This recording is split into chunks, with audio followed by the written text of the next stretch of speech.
આણંદ જિલ્લા પંચાયતમાં પ્રમુખ પદનું જે સ્થાન છે, જે પદ છે, એના માટે એસટી મહિલા રિઝર્વ સીટ છે. એટલે કે અનુસૂચિત જનજાતિ સ્ત્રી બેઠક માટે જ્યારે આણંદ જિલ્લા પંચાયતના પ્રમુખની બેઠક નક્કી થઈ હોય, એકમાત્ર આખા જિલ્લામાં એસટી મહિલા રિઝર્વ સીટ પર કોંગ્રેસના ઉમેદવાર ગૌરીબેન તડવી ચૂંટાયેલા છે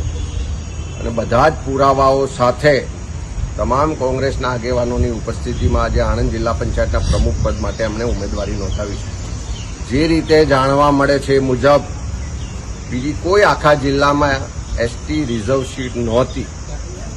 પણ ખોટા પુરાવા, ખોટા દાખલાઓને આધારે ભારતીય જનતા પાર્ટીના ચૂંટાયેલા પ્રતિનિધિઓ તરફથી દાવો કરવાની વાતો સંભળાય છે. પણ ચકાસણીના સમયમાં જોઈશું, કારણ કે અમે પહેલા તમામ પુરાવાઓ સાથે કે જે વ્યક્તિ દાવેદારી કરવાના છે એમનો જન્મ મહારાષ્ટ્રમાં થયો હોય, અહીંયા ગુજરાતમાં આદિવાસીનું સર્ટી મેળવવા માટે કોઈ પણ રીતે હકદાર ના હોય, પ્રાદેશિક જે આદિજાતિની કચેરી છે ત્યાંના પણ આધારભૂત રીતે ત્યાંથી એને નકારવામાં આવ્યું હોય કે આવું સર્ટિફિકેટ ના ચાલી શકે, તેમ છતાં સત્તાના જોરે સરકાર પોતાના પાવરનો દુરુપયોગ કરીને કદાચ ખોટા સર્ટી લાવીને કોઈ ઉમેદવારી કરશે તો આજે ચકાસણીમાં પણ એને ચેલેન્જ કરવામાં આવશે.